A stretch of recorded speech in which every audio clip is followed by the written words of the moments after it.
live now. So, to the online students, we weren't going to record this session because this is our brainstorm session of the group projects we're going to come up with for the idea pitch, for the business idea. But after some discussion, I think that this is worth seeing for the students that are not here. So we're going to go ahead and record this as well, plus the lecture in a few minutes.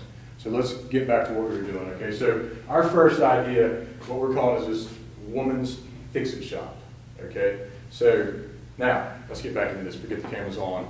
Where were we with this? Other ideas for this type of thing? We were expanding it to like home economics type.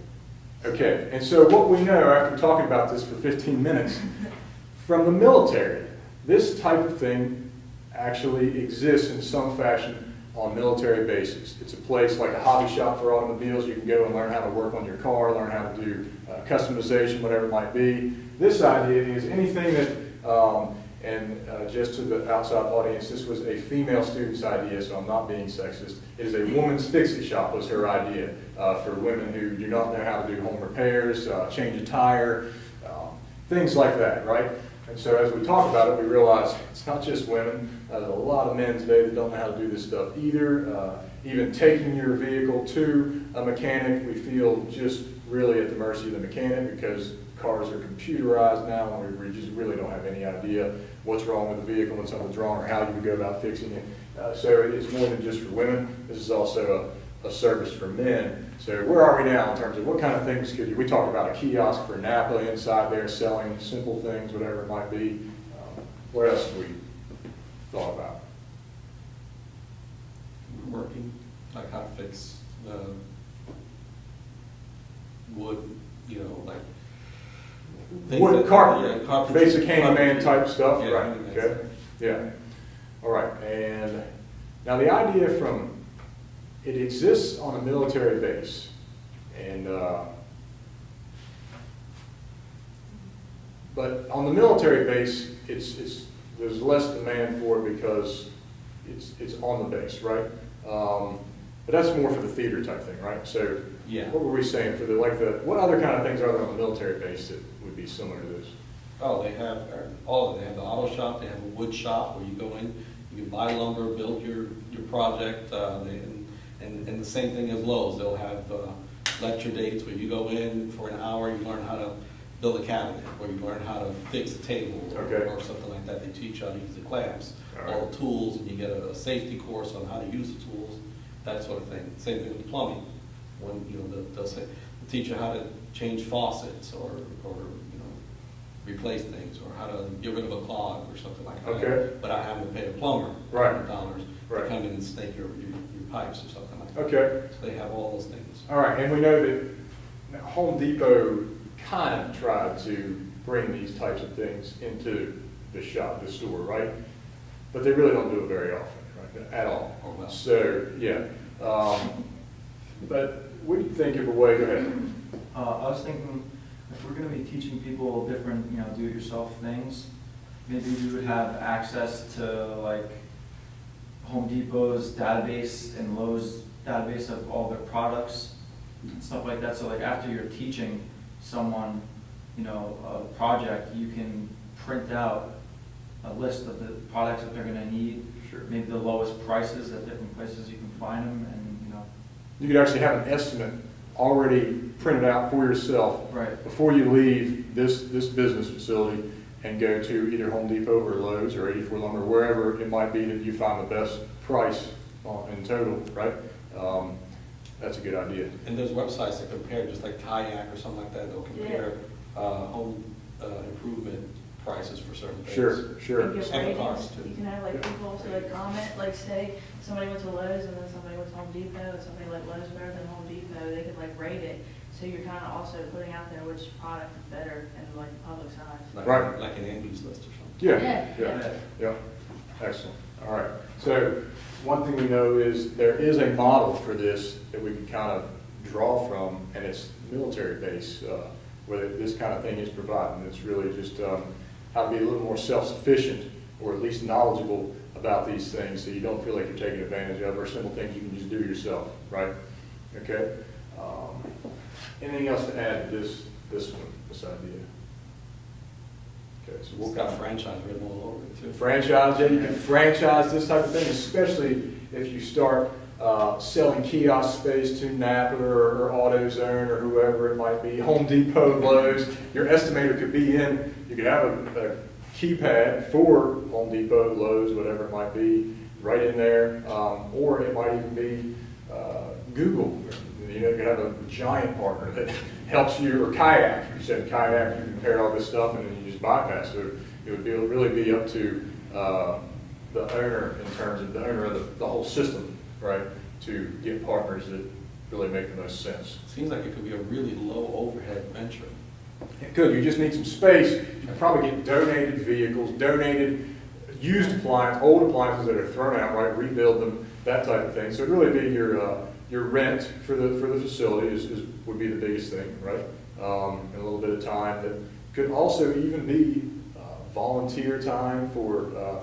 You could also push it to like VOTEC schools. VOTEC schools, you could partner with VOTEC schools, and it could be a training center that is a lower cost option for them. It could be high schools that don't have access to a good VOTEC school in their area. They could partner with you and they could actually offer credit for taking some of these courses at getting toward a plumbing certification or any type of certification.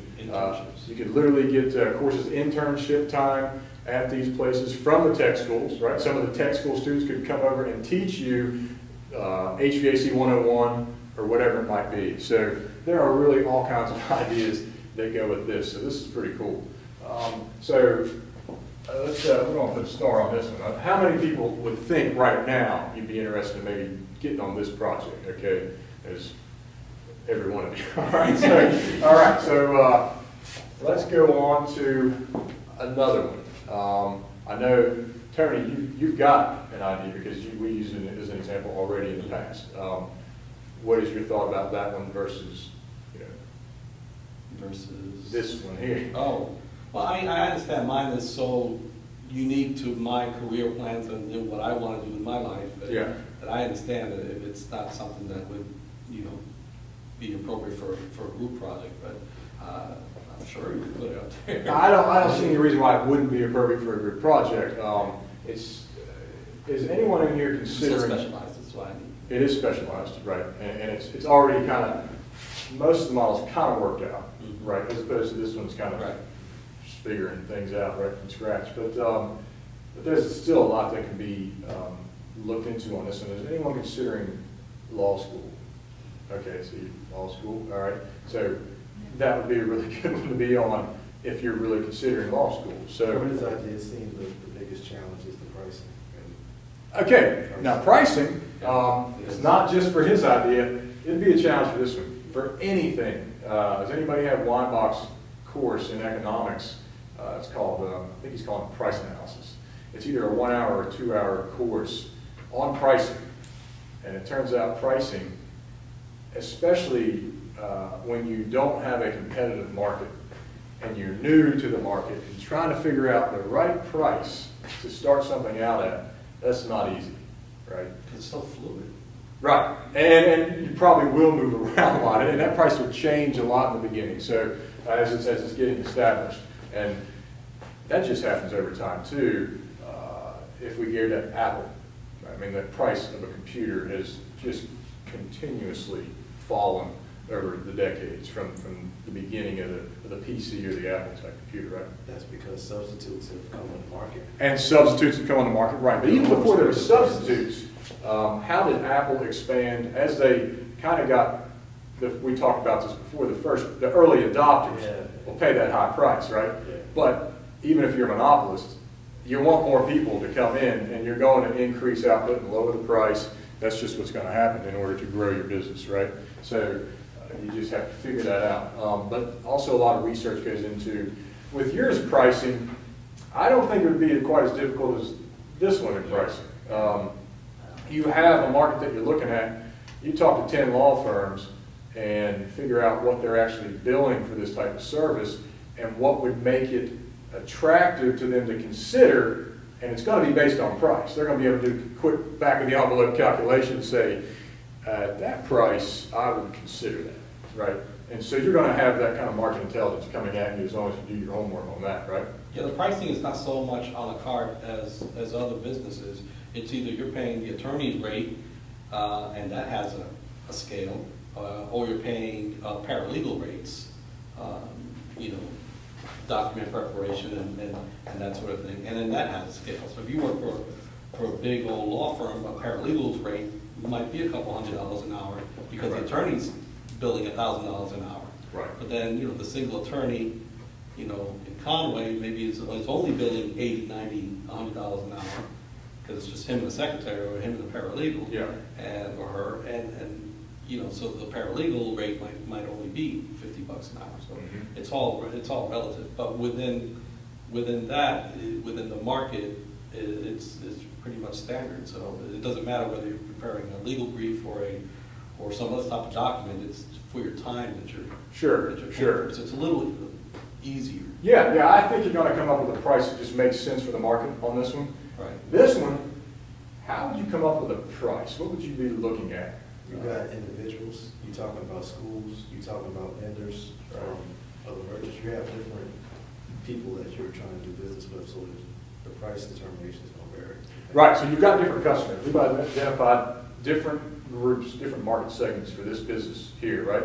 And so the first initial thought of a customer, young lady coming in wanting to learn some things, Yeah, right? first you said membership. That was a membership, okay? And the membership would be based on what you would pay each month to learn this kind of stuff, right? And then, so we have to think about what we can be competing against for that person's dollar for that month. Where else could they be spending their dollar that's not gonna be this type of stuff? Like the gym. Magazines. Okay, channels, gym, television channels. magazines, cable TV, Fix-it stuff, each channel. Internet access. but you don't have to pay additional, that's in your cable subscription, right? So, in order to get them to spend an extra dollar each hour or whatever it is, Whatever their local mechanic or repairman is, whatever he's charging. okay, maybe some variation or function of paying for the service somewhere else, right? But if it's a monthly fee, we've got to figure out what. Yeah. We got to kind of get into budgets, actually. How much does a typical person spend per year on these types of things? Could we pitch it as a dollar saving thing? I don't know, like with the gym membership, I mean, it just depends on how much you plan to use it. I mean, it is what you make of it. Right. If there's no end game to something like a gym, you always want to be physically fit. There's only a certain amount of things that a person wants to learn about that they don't know about now. So you have to consider that this person is going to be short term, maybe a month's membership. Hey, I'm getting my own first apartment. so Yeah, I'm selling a gonna- membership might not be the right, that's just what this person came up with initially. Selling a membership may not be the right way to go for this. It might be fee for service. Good. I mean, what you could do is just sell certain classes or something that cover a certain amount of topics that are, you know, related, and you can say, like, just taking this class, which covers this, this, and this, could save you this amount of money every year. You learn how to snake your drain, learn how to, you know, fix the back of your toilet or something Sure. like that. Yeah. You could make it as money saving. And that might make the most sense, actually, especially comparing it to when we said another idea might be partnering with local schools, K through 12, all the way up to VOTEC and college, providing credit, course credit for, or also internship experience. What would you have to pay to get that somewhere else, right? The equivalent course credit hours, for example. So there's different ways that you figure out maybe a pricing scheme for this one based on the different types of services that you're offering, the different customer groups you're targeting. All right. So I think both of these two are really interesting. And go ahead. I was going to say, you could try to price it almost like how you were saying with school. Like, you pay for a certain amount of credits and you pay for a certain amount of classes, and you could kind of base it like that. Right. Yeah, definitely. So The tuition. part of what you would do here is research that market, the education market, right? Particularly the technical education market in your region, and see what the thing you got to be careful with is knowing what you're getting there is you're working your way up towards a 2-year degree or certification or something like that, whereas this might not be quite like that. So then you might even have different types of price schemes or something like that. So differentiated, you got differentiated products, right? So, all right, interesting. Another idea that somebody really would like to try to pursue in this class. So this is core, this one, okay, so the phone, the headphone, all right? What do you think about that? That's okay. I mean, I like paralegal ones too, so I could do either one. Okay, well, let's just, we'll put your headphone up, and it's actually U.S. market.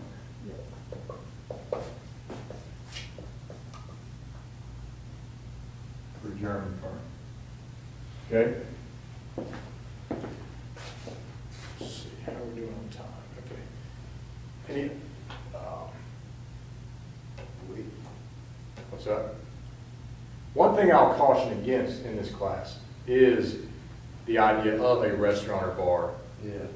And the reason is because a lot of times when that is, you have this presumption that you know more about it than you really do. Oh, I don't have that presumption. Yeah. So, because, and it doesn't really stretch your mind enough, right, to go into something that is a little more, and that's not to say that that is not truly your passion, and 10 years down the road you're going to be actually running a restaurant or bar or club or something like this. It's just that right now I know that it's really close to what you're familiar with, right? And I'd like to try to go beyond that and look at some other types of things that really challenge you to kind of go past that and build some knowledge about some things that you didn't prior know. Well, you could come up with like a product, like if you've ever watched like Bar Rescue or like shows like that, that will give you like yield on your beer production. So you can come up with like a product that helps that, like like a distillery for certain beer, labels, so that he can do like more of a mechanical idea, like a product instead of doing the whole bar thing. A product that would help the bar. Okay.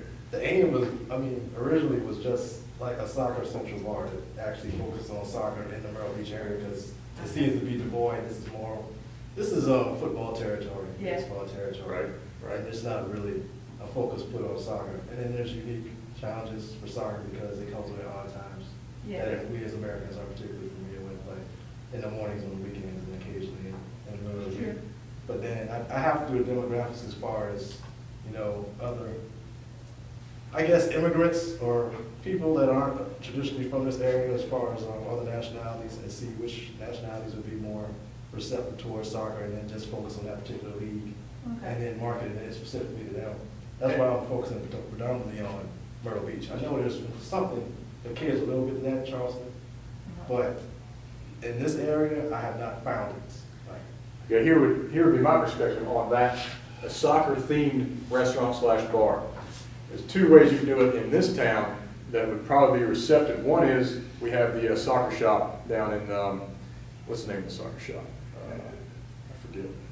Down on Business 17, right before the campgrounds. Yeah, In Myrtle Beach. I've been there, yeah. Okay.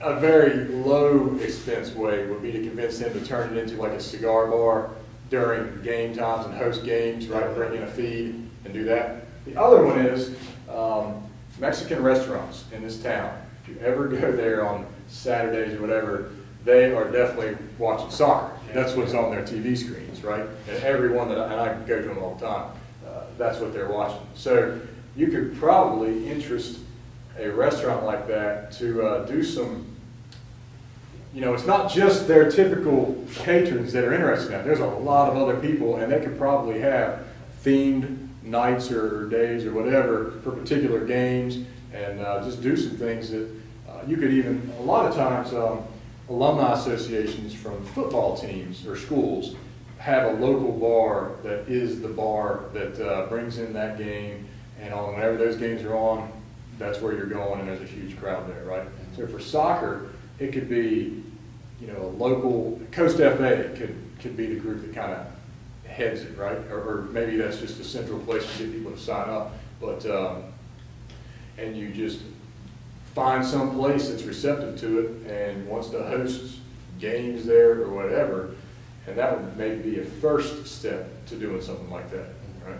And that could work. I'll give you a location right behind the Lowe's out here where our music department is back there. There's parks out there that you go and during the summer. I don't know what the parks are right there, but there's one time I saw thousands of people playing. Just families out there, and it was soccer, it was They all play Mexican a little bit, leagues and Market Common. Yeah. yeah, Market it's Common. huge.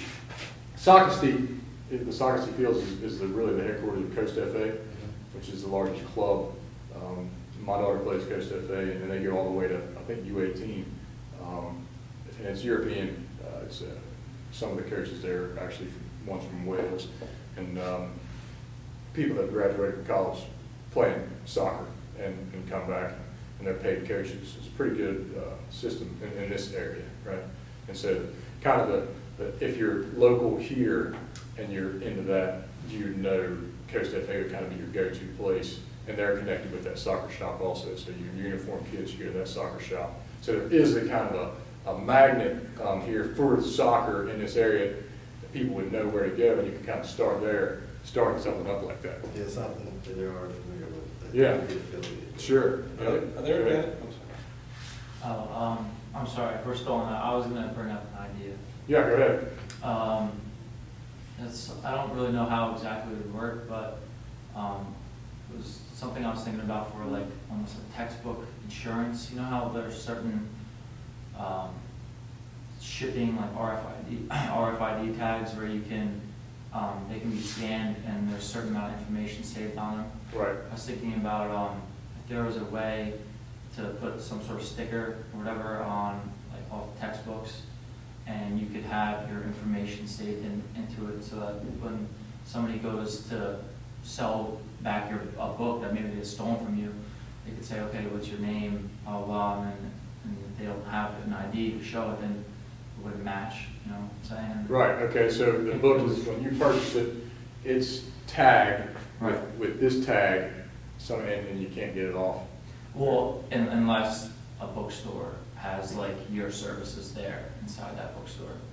Okay. And I was thinking like maybe that could be something that could be marketed to like all local bookstores, and even maybe eventually something big like Amazon. Are you saying a sticker on the book? Like a sticker that they could either hide somewhere in the book. I'm not sure. Like a because- barcode in it. Yeah. Yeah, It's gotta barcode. be something that can't be removed. Yeah, that's what Let's stop that's the that thing. sticker on. Is I don't know what sort of technology I would involve. Or Right. Maybe adding a serial number to the ISBN number. Yeah. That's what I was initially thinking, but I just didn't know to do that. And it could probably be even, with today's technology, it could be some sort of filament or whatever Yeah. wire Right. that you wouldn't even be able to find, Yeah. right? Yeah. And so nobody's gonna be able to It's remove gotta it. be You know, putting non-removable. something in the binder maybe. Yeah, it's just, there's a Yeah. thin like- wire that's almost invisible in there, and it is the RFID tag, You right? can do it just like how Coastal, you know how when you check out a book, they drop it on a pad, so, and it shows that it's like rang up that you were checking that book out. Right. You could like have just a pad that, like, say you just drop like 4 or 5 books on it, instead of actually trying to like scan through them, you could just sit on one and it would automatically know each one. Sure. It would come with all that information on each book. All right, yeah. That's cool. Okay, very good. So there's 5 ideas right here. So be thinking about these over the weekend. And when we come back in on Tuesday, we'll start to go a little further with these and start to kind of figure out which one we might want to actually work on. Yeah. And a quick question about the soccer bar. Are there advantages to going towards a social club as opposed to a bar? Advantages, Meaning, because it's so thematic, to make it a social club instead of a bar. That way, your customer base is already identified, and you know, it's enhanced by membership fees. As I don't opposed know. That's something that They would have to provide a very unique service that they couldn't get elsewhere. Yeah, for a social club, for this, In other words, membership. right, the question would be, what is the benefit, right? So what is the actual service that's being offered? Because they can watch it at home, they can Right. watch it anywhere. I mean, so in addition to, Yeah, but not all the time. If you have like lucrative games, most of them are being paid for, and you're like T-voting them because like you're saying, they're coming on different times. Yes, You record them and play them. That's Right. sort yeah, the of replay value Yeah. would be interesting. And plus the socialization. I mean, when you go to a sports bar, okay, you got a baseball game going on, college Yeah. football Yeah. over here, you got this, and you got all that craziness. Yeah. But when you've got a social club that's geared towards soccer, and what's going to be on the 10 screen is soccer from England, soccer from Right. Central America, Right. South Right. America over Yeah. here, and that sort of thing. And because there's different time zones, you can walk in at 3 o'clock and watch a show, a game that's going on somewhere else Right. live. Yeah, Right. yeah. That sort of thing. Everybody's soccer minded. Yep. Yeah. Yeah, so that would really, that would just depend on market research, Yes. and really defining the service, right? So I don't know. Okay? I just gotta figure out how much of a demand there really is. Yeah. Yeah, that's key. It's definitely key. I Well, mean, yeah. you know right from the beginning, this is lower relative demand than other places, right? Than a big city. We're in the southeast for one thing, right? In South Carolina. So that could be tough. So, did you? No. Okay. All right, so we have, what is this class in? 12:05? Yeah. Okay, we don't have much time. All right. So put this aside. I'm going to skip the discussion of the 2 readings from the discussion post. We'll come back to those another time. I want to look at the reading, The Use of Knowledge in Society by Hayek, the 1945 article. And let me see. All right. So in the beginning of this article, Hayek defines, let me put this into context first. All right. We're reading The Science of Success also, which is market-based management, right? Which is applying economics of markets, right, to, in particular, competitive markets, right? Applying the economics of competitive markets to the firm and incorporating some of these ideas within the firm so that you promote kind of entrepreneurial employees, innovation, sharing of ideas, and then that basically localized knowledge, task-specific knowledge that only people in a certain location within the firm could have the knowledge of, basically trying to decentralize the processes within the firm, right? Not have a bureaucratic approach to the management structure of the firm, and the idea that would incentivize employees to take more ownership over their responsibilities, and that would help grow the firm, right?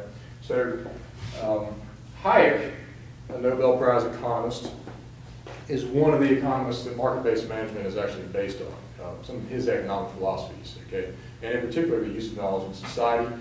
This idea about knowledge is not just scientific knowledge, there's also the knowledge of particular time and place, or circumstantial knowledge, right, that changes all the time, right? And so we can't have really a set of rules that tells us what to do when this changes, right? Because there would be, the rules would always, there'd be millions and millions and millions of rules, right? So we do have to have some sort of, some people would refer to it as empowering your employees to make decisions when simple things happen that you know that you can deal with without going to management for these types of things, right? Okay? And this is drawn, the 1945 article is really talking specifically about economic organization, not a firm itself. It uses a firm as an example, but it's talking about should we have more planning in a society, more centrally planned economic organization and activity, industrial planning, some call it. Should it be more of that nature, like in the United States, running up to World War II? The country kind of switched into a mode that was completely different from its more kind of free market type approach, and it was, we have to build for the war effort, right? And the country did a good job doing that. But then the question was, does this mean that the country could actually do a better job of everything if it just centrally planned everything, right? And there were also debates at this time in history about this type of thing. It turns out that, you know, sort of the competitive market approach won out in most circles, but there still is a legacy, certainly. Wasn't the war to fight against having to? And it was, oddly enough, ironically, the war was against that type of control in the first place, right? Wait a minute.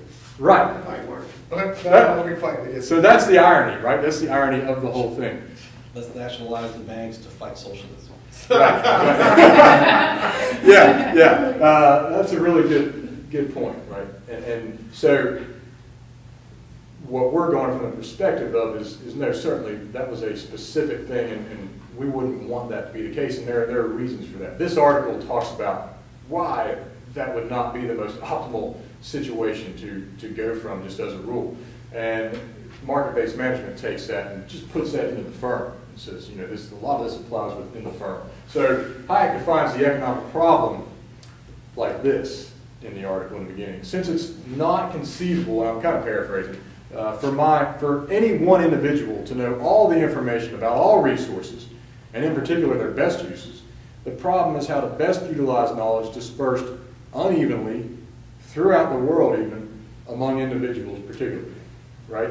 There is just individual knowledge that no one individual can possibly have at their disposal, all of it, right? And it's kind of a miracle of the market that firms are able to assemble and get things done all across the world, actually, or international organizations, or even a domestic company that uses materials that are produced in some other part of the world, whatever it might be, without really even knowing that much about the process for that material, the companies that might be producing it, the employees that might be working, no idea whatsoever, right? It's just a product that gets to them, they pay for it, they receive it, they use it, and that's all that's ever thought about it, right? Okay, so then Hayek goes on and describes two really types of knowledge. Scientific knowledge, which is the knowledge of general rules, such as mathematics, chemistry, law, medicine, etc. And that's organizable knowledge, right? You could have a bookshelf of all these different things, right? In particular, like one of the ideas we talked about for a business, this fix-it type shop. We've already talked about you could have these complete idiot's guide to whatever these different things are on the shelf, but inevitably you cannot ever know when something might need to be done and at what time is the right time to actually utilize or learn that particular thing, because you don't need it all the time, right? The other knowledge, the knowledge of the particular circumstances of time and place, is unorganized. You couldn't possibly organize it all, right? Nearly every individual has some advantage over all others, and beneficial use of his knowledge must be made with his cooperation or simply by him or her alone, right? So that type of knowledge, the knowledge right now in this room, we know what's going on in here, right? And if something happens, if the lights go out, if the wall caves in for some strange reason or something like that, right? We know that, we know what to do, we need to get out of here, right? We report it, whatever, but we wouldn't need to get somebody else's permission to do something on the spot. We would take care of that, right? And then we would get on and go about our business. Okay. The second problem that Hayek identifies is how can the man on the spot make use of information or knowledge that is not at his immediate disposal. Okay? So, for example, how might he know how to choose between two materials of similar use for one purpose, but differing alternative uses? Okay? And what are we talking about? Let's use a concrete example. Let's say you're in the business of making furniture. Furniture, let's say these desks. You make these desks, all right? That appears to be wood, the surface of that desk. Is it wood? Okay, it's not. What is it probably? Compressed. Some sort of compressed particle, engineered, right? The top sure looks like grain, though. What's the top? It's a veneer, right? One thin little piece of it. Why is that? Cheap looks. It's really cheap. Is it effective? Yeah. Does it need to be cherry or, right? What would it cost if it was? Why would it cost a lot? Because the product you're using. Why is cherry so much money? Scarce. Yeah. Scarce, and who would use cherry? Like lawyers. Okay, maybe a lawyer, their desk, they might want a cherry wood desk, right? What's the difference between a cherry wood desk in a law office versus right in this room there are probably 50? A lot of aesthetics. Okay, aesthetics, Just right? like got some for appearance. I mean, it's his personal desk, it's his work environment. I mean, when I hear expensive desk, I think high tuition. Okay, you think higher tuition. It's not important to you as a student, Yeah. but the desk you come in for 50 minutes to an hour in a few times a week is a cherry desk. It does not matter to you, right? Especially if we're going to then charge it to you. We're going to pass that cost on to you and say everybody has a cherry desk when they come in here. Tuition goes from $20,000 to $25,000 to $45,000. And you say, I'd rather not, right? I'd rather not use that. And so we don't need to know really anything more about cherry wood other than we don't need it for this desk. We're looking at price and we're thinking it's got to serve this purpose, and that's all we need. Nothing else matters, right? And if sometime next year the company that's making these learns that even this material that they're using becomes higher priced for whatever reason, and the one component of that can be purchased for less and not compensate the quality of it, they'll switch again, right? It doesn't matter to them. But only they would know that, right? That they could still use this other material and it wouldn't compromise their product. And they would only know that from seeing the market for materials that they use as they observe them, because that's their business, right? The rest of the world doesn't really care about that type of thing unless they're happening to be using those materials as well, right? Okay, so that's kind of what they're talking about. We got about a minute or two. This brings us next to the price system, right? And we've already talked about pricing just with the examples of potential business ideas that might be pursued in this class or the class project. And one of the questions was, how would we price this thing, right? And so in a price, there is so much information that we just take for granted, right? In order to come up with a new product or service, just coming up with that price, one way we will actually come up with the price is looking at other similar uses of people's time, resources, similar products or services, and they have prices. There's opportunity costs, there's wages, all these different things, and that helps us figure out how someone would value this particular thing, right? And so for existing products or services, we have prices. Most of us have no idea how this price system works.